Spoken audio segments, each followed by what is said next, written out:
بسم اللہ الرحمن الرحیم۔ السلام علیکم۔ حضرت اویس قرنی رضی اللہ تعالیٰ عنہ کو آپ رسول اللہ صلی اللہ علیہ وآلہ وسلم کی ذات اقدر سے والہانہ عشق تھا۔ یہی وجہ ہے کہ آپ صلی اللہ علیہ وآلہ وسلم نے ارشاد فرمایا کہ یمن کی طرف سے مجھے محبت کی خوشبو آتی ہے کیونکہ وہاں میرا دوست اویس قرنی رہتا ہے۔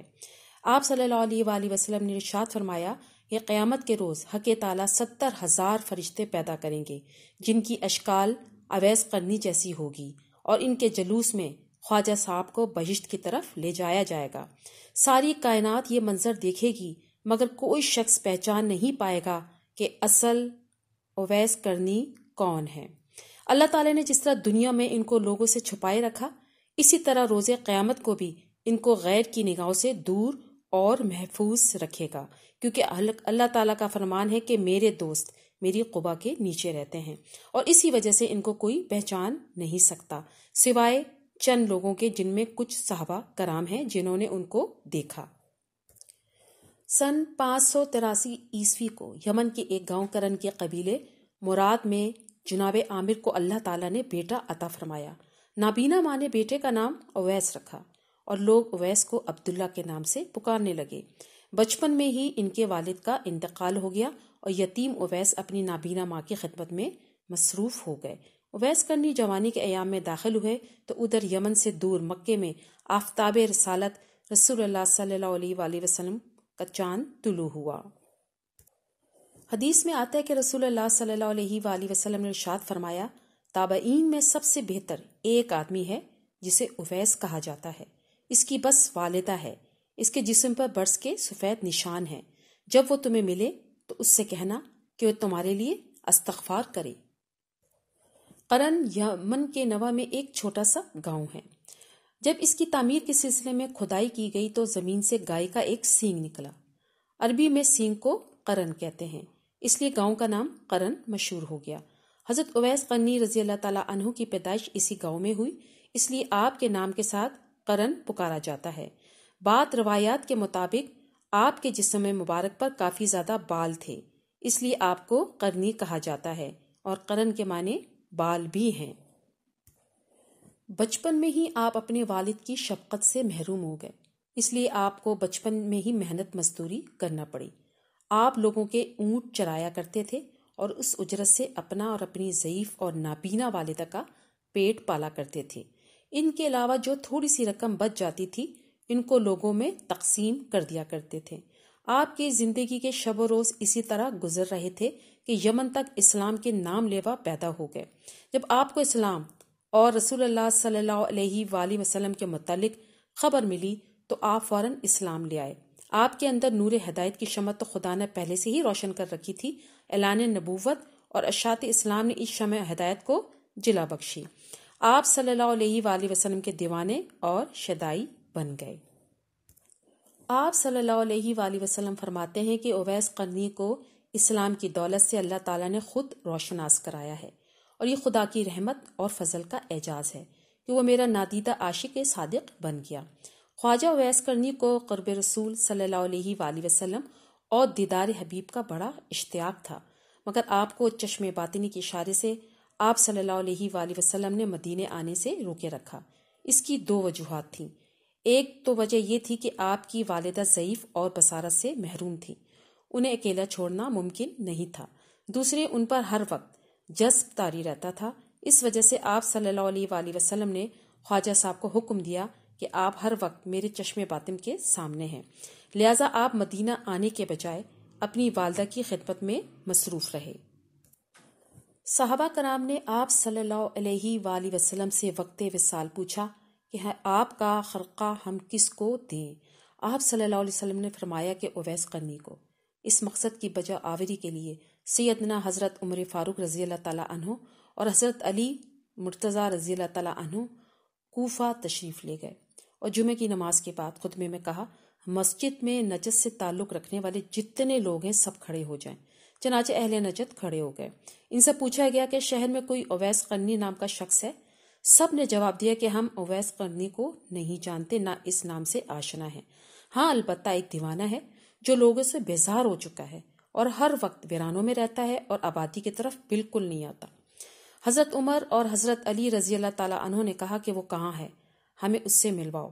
عرض کی گئی کہ وہ وادی اندھا میں اونٹ چراتا ہے اور رات کو روکی سوکھی کھا کر سوتا رہتا ہے، کسی سے کوئی بات نہیں کرتا، وہ کھانا جو ہم لوگ کھاتے ہیں اس کو پسند نہیں کرتا، لوگوں کو خوش دیکھتا ہے تو روتا ہے، اور جب لوگوں کو روتے ہوئے دیکھتا ہے تو بہت خوش ہوتا ہے۔ جب حضرت عمر اور حضرت علی رضی اللہ تعالیٰ عنہ وادی ارما میں پہنچے تو انہوں نے دیکھا کہ خواجہ صاحب نے نماز ادا کر رہے ہیں اور ان کے اونٹوں کو فرشتے چرا رہے ہیں، اور جب اویس قرنی نماز سے فارغ ہوئے تو حضرت عمر نے آپ کو السلام علیکم کہا، جواب ملا وعلیکم السلام۔ حضرت علی نے آپ سے نام پوچھا، جواب دیا میرا نام اللہ کا بندہ ہے۔ حضرت عمر نے کہا کہ اللہ کے بندے تو ہم سب ہیں، آپ اپنا ہمیں خاص نام بتائیے۔ خواجہ صاحب بولے کہ میرا نام اویس قرنی ہے۔ حضرت عمر نے ان کا ہاتھ پکڑ کر وہ نشان دیکھا جس کے متعلق رسول اللہ صلی اللہ علیہ وآلہ وسلم نے ذکر فرمایا تھا کہ وہ نشان اویس کی شناخت کی علامت ہوگا۔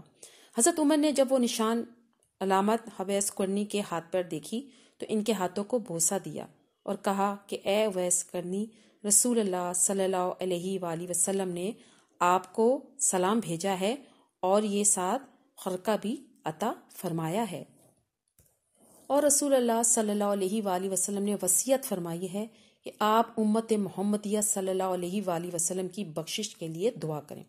اویس قرنی نے فرمایا کہ اے عمر اور علی، آپ لوگ رسول اللہ صلی اللہ علیہ وآلہ وسلم کے رفیق خاص ہیں اور مجھ سے اول ہیں، دعا تو آپ لوگ کریں کیونکہ آپ کا مرتبہ خدا کے دربار میں بہت بلند ہے۔ حضرت عمر اور حضرت علی نے ایک زبان میں کہا، ہم تو دعا کرتے ہیں مگر آپ رسول اللہ صلی اللہ علیہ وآلہ وسلم کی وصیت کے مطابق امت مسلمہ کے لیے دعا فرمائیے۔ اویس قرنی نے کہا کہ اے عمر اور علی، آپ غور کر لیجئے، شاید میں وہ اویس نہ ہوں، وہ کوئی اور ہو جس کا ذکر محبوب خدا نے فرمایا ہے۔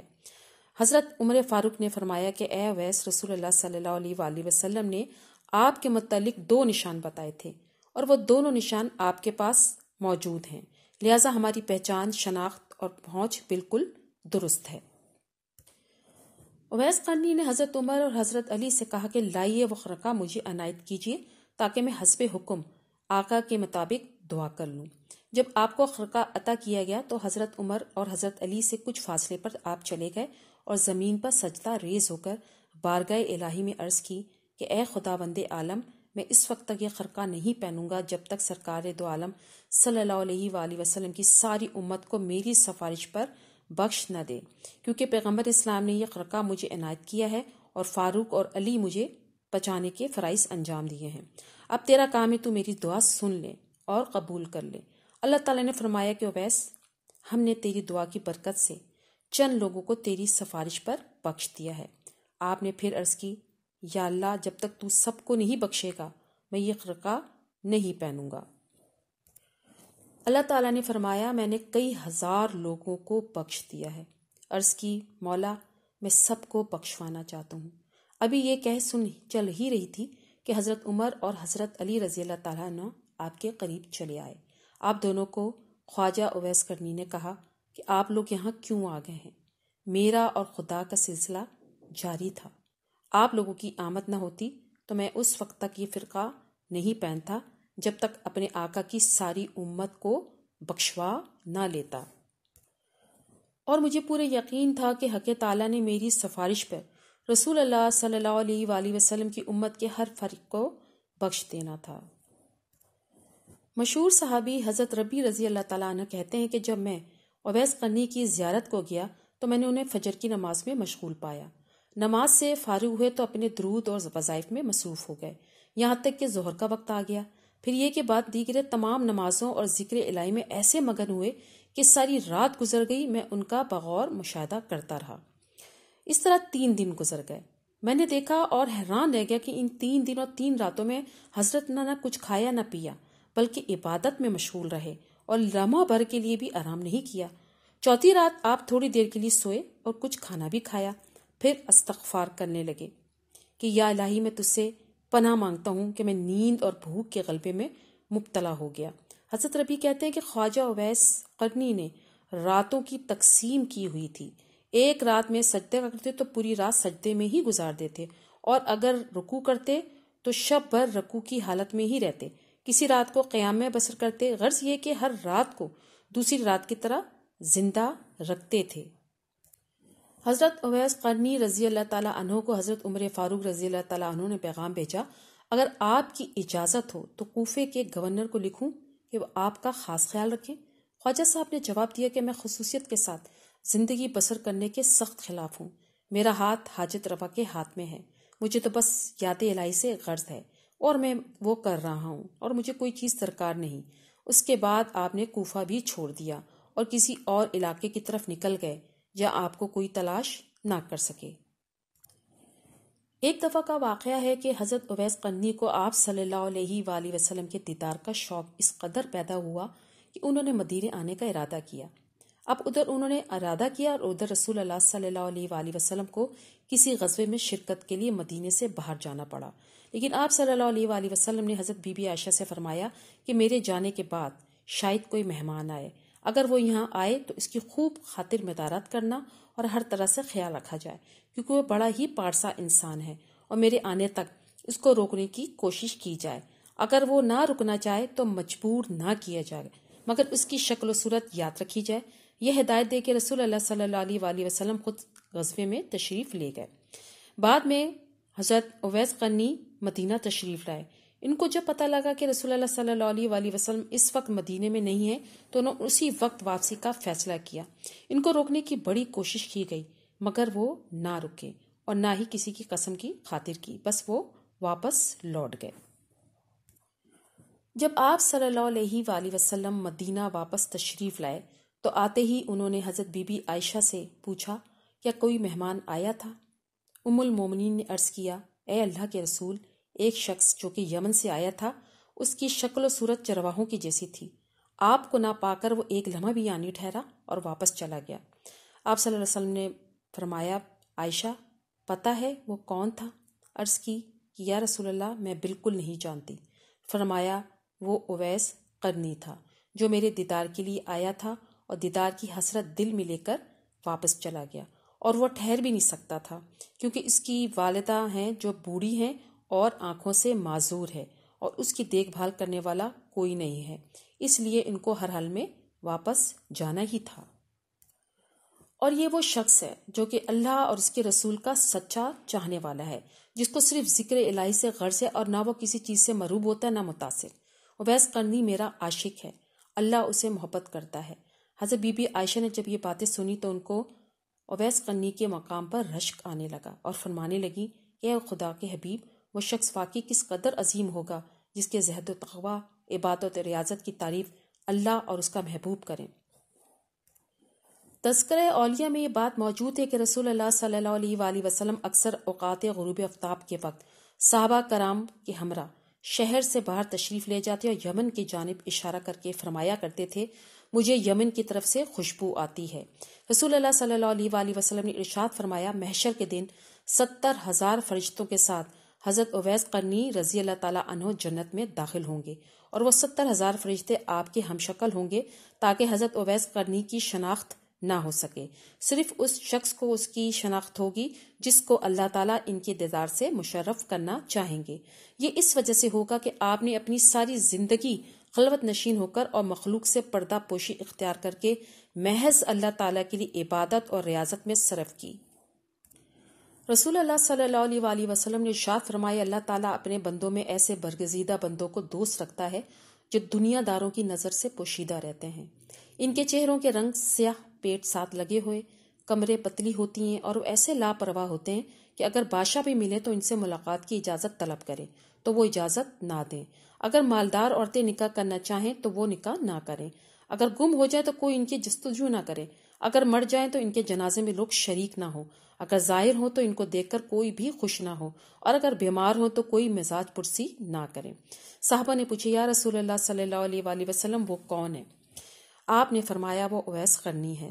صحابہ نے عرض کیا، یا رسول اللہ صلی اللہ علیہ وآلہ وسلم یہ اویس قرنی کون ہے؟ فرمایا اس کا حلیہ یہ ہے کہ اس کی آنکھیں نیل طرح کی ہوں گی، قد درمیانہ ہوگا، دونوں کانوں کے مابین خاصا فاصلہ ہوگا، دایاں ہاتھ بائیں ہاتھ پر ہوگا، آنکھیں سجدہ گاہ پر لگی ہوئی ہوں گی، تھوڑی سینے کی جانب جھکی ہوئی ہوگی، جسم پر پرانے کپڑے ہوں گے جو پہنے ہوئے ہوں گے۔ دنیا میں کوئی بھی اسے نہیں جانتا، لیکن آسمانوں پر بڑی شہرت ہے۔ اگر وہ کسی بات پر قسم کھا لے تو اللہ تعالیٰ اس کی قسم کو سچ کر دے۔ حضرت اویس قرنی نے رسول اللہ صلی اللہ علیہ وآلہ وسلم کا زمانہ پایا اور غائبانہ اسلام قبول کیا، لیکن عہد رسالت میں موجود ہونے کے باوجود ظاہری ملاقات سے محروم رہے۔ آپ نادیدہ جمیع نبوی کے پروانوں میں سے تھے۔ آپ کا شمار ان ہستیوں میں ہوتا ہے جن کی تخلیق ہی عشق و محبت کی خمیر سے ہوتی ہے۔ ذاتی باری تعالیٰ نے حضرت جبرائیل علیہ السلام کے ذریعے حضرت اویس قرنی کا تعارف رسول اللہ صلی اللہ علیہ وآلہ وسلم سے کرا دیا تھا۔ محب اور محبوب کے درمیان ظاہری نہیں بلکہ باطنی طور پر ربط اور تعلق تھا۔ دربار نبوی صلی اللہ علیہ وآلہ وسلم میں حاضر نہ ہونے کی ایک وجہ آپ رضی اللہ تعالیٰ عنہ کی والدہ ماجدہ بھی تھیں، جو ضعیفہ تھیں اور نابینا تھیں، اور آپ کو خود سے جدا نہیں ہونے دیتی تھیں، اور آپ دن رات ان کی خدمت اور اطاعت میں مصروف رہا کرتے تھے۔ قرآن کریم میں اللہ اور رسول اللہ صلی اللہ علیہ وآلہ وسلم کی اطاعت کے بعد والدین کی اطاعت اور خدمت کا حکم ملتا ہے۔ اس لیے حضرت اویس قرنی حکم ربانی کے پیش نظر والدہ کی خدمت میں رہنا ضروری سمجھتے تھے۔ آپ استطاعت نہیں رکھتے تھے کہ والدہ کے ساتھ رسول اللہ صلی اللہ علیہ وآلہ وسلم کی خدمت اقدس میں پیش ہو سکیں، اور نہ ہی ان کو ایک لمحے کے لیے تنہا چھوڑ سکتے تھے۔ اس لیے آپ زیارت نبوی صلی اللہ علیہ وآلہ وسلم سے ظاہری طور پر محروم رہے۔ روایات کے مطابق رسول اللہ صلی اللہ علیہ وآلہ وسلم کے وصال کے بعد حضرت اویس قرنی رضی اللہ تعالیٰ عنہ کئی مرتبہ مدینہ منورہ سرکار دو عالم صلی اللہ علیہ وآلہ وسلم کے روضہ انور پر تشریف لائے۔ حضرت اویس قرنی والدہ کے انتقال کے بعد مدینہ منورہ تشریف لاتے رہتے تھے۔ تذکرہ اولیاء میں درج ہے کہ حضرت اویس قرنی رضی اللہ تعالیٰ عنہ حضرت علی رضی اللہ تعالیٰ عنہ کی حمایت میں جنگ صفین میں شریک ہوئے اور لڑتے لڑتے شہادت کا مرتبہ